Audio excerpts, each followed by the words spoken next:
Hello students, आज हम लोग देख रहे हैं लाइन्स एंड एंगल में से कुछ इंपॉर्टेंट टॉपिक्स।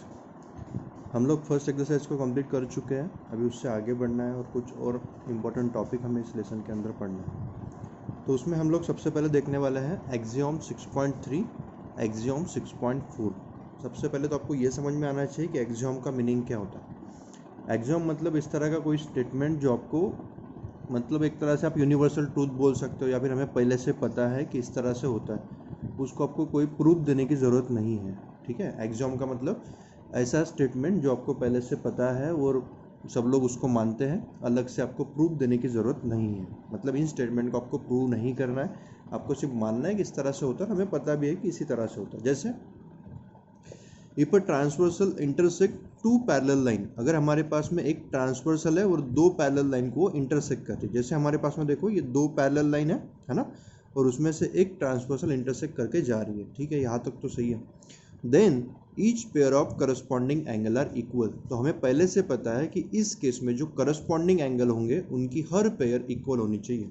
करस्पॉन्डिंग एंगल्स के बारे में मैंने एक वीडियो बना के डाला हुआ है, अगर आपको वो नहीं पता है तो आप उसको पहले एक बार देख लो, है ना। और अगर पता है तो हम इसको आसानी से समझ पाएंगे।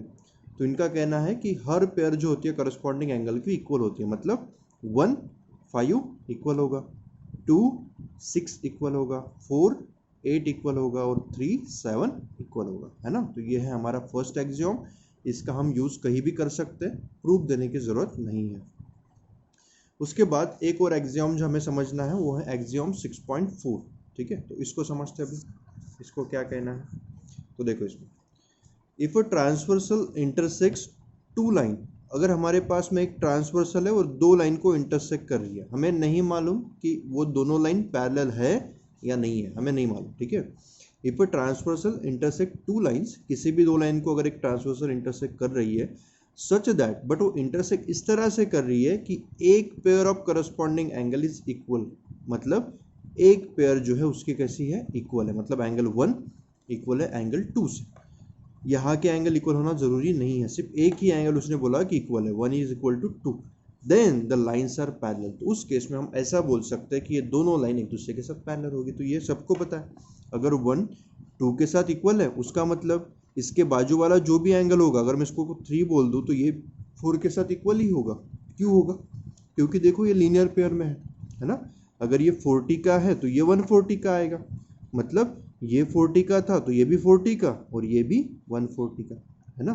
मतलब आपको कुछ एक ही करना है कि एक एंगल की पेयर जो इक्वल होनी चाहिए, बाकी सब अपने आप इक्वल हो जाएंगी। और उस केस में आप बोल दोगे कि ए बी जो है वो सी डी के साथ में पैरेलल है। समझ में आया आपको? मतलब अगर ट्रांसवर्सल के कारण जो करस्पॉन्डिंग एंगल बन रहे हैं उसमें से कोई भी एक पेयर करस्पॉन्डिंग एंगल की इक्वल है तो दोनों लाइन पैरेलल हो जाएंगी, सभी पेयर्स को इक्वल दिखाने की ज़रूरत नहीं है। समझ में आया? तो ये दो एक्सियोम है जो हमें यूज़ करने हैं अलग अलग थ्योरम्स को प्रूव करने के लिए। ठीक है, तो अभी हम लोग बढ़ते हैं थ्योरम की तरफ। ये तो थे हमारे एक्सियोम जिनको प्रूव की ज़रूरत नहीं है।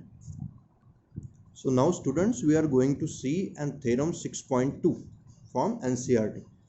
As the statement is if a transversal intersect two parallel line, वो कहना चाहता है कि हमारे पास में एक ट्रांसवर्सल है जो दो पैरेलल लाइन को इंटरसेक्ट कर रही है ना। आपको डायग्राम दिख रही होंगी, हमारे पास में एक ट्रांसवर्सल है और ये दो पैरेलल लाइन को यहाँ पे इंटरसेक्ट कर रही है।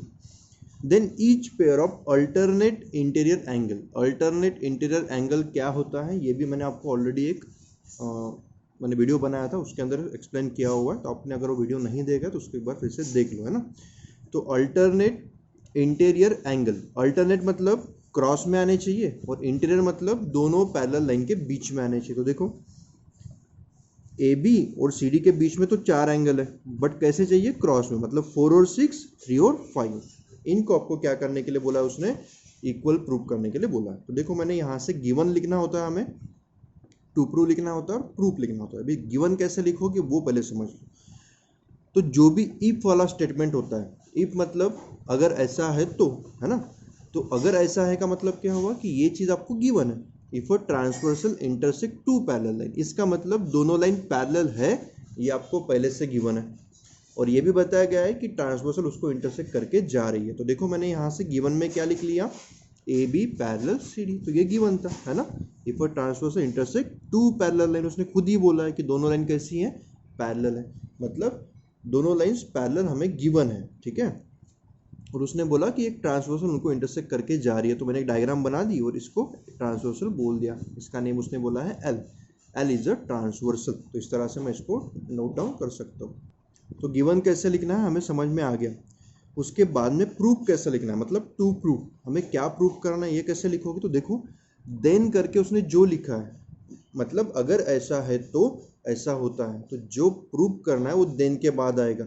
Then each pair of alternate interior angles are equal, तो उसका ऐसा कहना है कि अगर दो लाइन पैरेलल है, उसको एक ट्रांसवर्सल इंटरसेक्ट करके जाती है, तो उस केस में अल्टरनेट इंटीरियर एंगल्स की दोनों पेयर इक्वल होनी चाहिए। अल्टरनेट इंटीरियर एंगल क्या होता है मैंने बता दिया आपको, 4 और 6, 3 और 5, तो इनको हमें प्रूव करना है कि ये इक्वल है। तो मैं यहाँ पे लिखूंगा टू प्रूव में 3 और 5 को इक्वल दिखाना है, 4 और 6 को इक्वल दिखाना है। अभी इसको कैसे प्रूव करोगे देखो, थोड़ा सा मैं क्या करने वाला हूँ, देखो यहाँ पे मुझे पता है एक थ्योरम हम ऑलरेडी पढ़ चुके हैं, कौन सा, वर्टिकली अपोजिट एंगल, है ना। तो जो जो चीज़ें हम ऑलरेडी पढ़ चुके लेसन के अंदर, उसी का यूज़ हमें करना है, उसके बाद वाले कोई भी थ्योरम इसमें यूज़ नहीं कर सकते। तो हम क्या करेंगे, देखो 3 और 5 को इक्वल दिखाना है, मतलब इन दोनों को, है ना। तो इन दोनों को दिखाने के लिए मैं क्या करता हूँ, 1 और 3 को इक्वल दिखा सकता हूँ, है ना, क्योंकि ये वर्टिकली अपोजिट एंगल है। तो देखो मैंने लिख लिया यहाँ पे angle 1 is equal to angle 3 vertically opposite angle.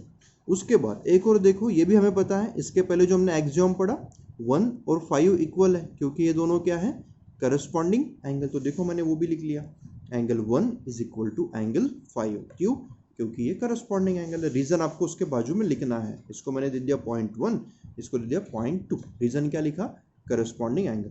अभी 1 और 2 दोनों को आप देखो, 1 के अंदर लिखा है कि 1 जो है वो 3 से इक्वल है, 0.2 के अंदर भी लिखा है कि 1 जो है वो 5 से इक्वल है।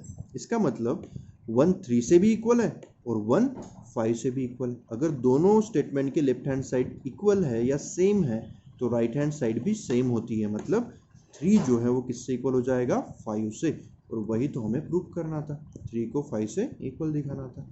सिमिलरली आप 4 को 6 से भी दिखा सकते हो, बट उसके लिए अलग से आपको प्रूफ लिखने की जरूरत नहीं है, आप डायरेक्टली लिख सकते हो, similarly we can prove that angle 4 is equal to angle 6। तो इस तरह से आप इसको प्रूव कर सकते हो। इसके बाद एक लास्ट थ्योरम हम लोग देख लेते हैं आज, थ्योरम 6.3। बाकी का जो पार्ट है हम लोग नेक्स्ट पीरियड में देख लेंगे, ठीक है ना। तो 6.3 में क्या कहना है, इसका भी थोड़ा सा समझो। वीडियो बहुत ज़्यादा लंबा नहीं बनाना, इसलिए मैं थोड़ा सा फास्ट ले रहा हूँ, है ना। बट आपके पास कोई, आपको टेंशन लेने की ज़रूरत नहीं है, आपके पास में वीडियो रेडी रहेगा। आप जब भी इसको, मतलब आपको जब भी कोई डिफिकल्टी होती है तो आप उसको वापस रिवाइज करके देख सकते हो, या फिर वीडियो की स्पीड को स्लो करके भी आप इसको देख सकते हो, है ना। तो मैं भी बता रहा हूँ आपको थ्योरम 6.3, समझिए। If a transversal intersect two lines, इसने बोला है कि एक ट्रांसवर्सल अगर दो लाइन को इंटरसेक्ट कर रही है, मतलब फिर से वही कंडीशन, बट इस बार उसने ऐसा नहीं बोला है कि टू पैरेलल लाइंस, है ना। ऐसा पैरेलल लाइन वाली कोई जिक्र यहाँ पे उसने नहीं किया। उसका मतलब ये दोनों लाइंस पैरेलल है या नहीं है हमें नहीं मालूम।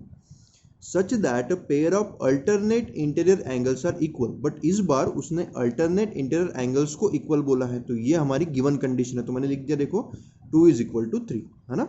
अल्टरनेट इंटीरियर एंगल की एक पेयर इक्वल है, ऐसा उसने बोला, इसलिए मैंने बोला कि 2 जो है वो 3 से इक्वल होगा। देन, तो देन के बाद जो आता है वो हमारा क्या होता है, to proof the two lines are parallel. तो ये हमें प्रूफ करके दिखाना है कि दो लाइन जो है, मतलब ए बी, अगर मैं इसको ए बी बोलूँ तो ए बी जो है वो सी डी के साथ पैरेलल है, ऐसा हमें प्रूफ करना है, ठीक है। तो देखो कैसे करेंगे। तो सबसे पहले ये तो गिवन ही है, 2 जो है वो 3 के साथ इक्वल है, तो मैंने लिख दिया, वर्टिकली अपोजिट एंगल नहीं आएगा, ये तो हमारा गिवन ही है, इक्वेशन के अंदर ही हमें दिया है 2 इज इक्वल टू 3, तो मैं लिख दूंगा 2 इज इक्वल टू 3। उसके बाद में देखो 1 जो है वो 2 के साथ इक्वल है, क्योंकि ये तो वर्टिकली अपोजिट एंगल है ना। 2 जो है 3 से इक्वल हो गया और 1 जो है वो 2 से इक्वल, क्योंकि ये वर्टिकली अपोजिट एंगल है। यहाँ पे सब गलत लिख दिया मैंने, वर्टिकली अपोजिट एंगल, ये हो जाएगा इसका रीजन, ठीक है ना। तो 2 जो है वो 3 के साथ इक्वल गिवन है, 1 जो है वो 2 के साथ इक्वल, क्योंकि वर्टिकली अपोजिट एंगल थ्योरम हम ऑलरेडी पढ़ चुके हैं। 1 और 2 को फिर से देखोगे तो देखो दोनों जगह पे एक एंगल जो है कॉमन आ रहा है, 2 2 दोनों जगह, मतलब 1 जो है वो भी किसके साथ इक्वल होगा, 3 के साथ। तो वही मैंने लिखा from 1 and 2 we can say that angle 1 is equal to angle 3। और देखो थोड़ा 1 और 3 को देखोगे, ये तो करस्पॉन्डिंग एंगल है ना। 1 और 3 एक दूसरे के साथ कैसे हैं, करस्पॉन्डिंग एंगल। तो मैंने वही नीचे लिखा, देखो but 1 and 3 are corresponding angles and are equal. Corresponding angle अगर इक्वल है तो हमने जो सेकंड एक्सियोम पढ़ा था उस एक्सियोम के थ्रू हम लोग बोल सकते हैं A B is parallel with C. तो आई होप आपको ये दोनों क्वेश्चन जो है, दोनों थ्योरम जो है वो अच्छे से समझ में आ चुके होंगे। कुछ डाउट आ रहा है तो आप इस वीडियो को फिर से रिवाइज करके देखो, वीडियो की स्पीड को थोड़ा कम करके देखो, आपको बहुत अच्छे से ये समझ में आ जाएंगे। बाकी बचे हुए थ्योरम जो है हम नेक्स्ट वीडियो में लेंगे। आपको ये दोनों तीनों थ्योरम जो है और जो एग्जाम्स हमने पढ़े वो सब आपको अपने बुक में लिख के रखोगे और इसको अच्छे से प्रिपेयर करोगे। एग्जाम के अंदर इस तरह के थ्योरम्स आ सकते हैं ना। तो थैंक यू, आज के लिए इतना काफ़ी है।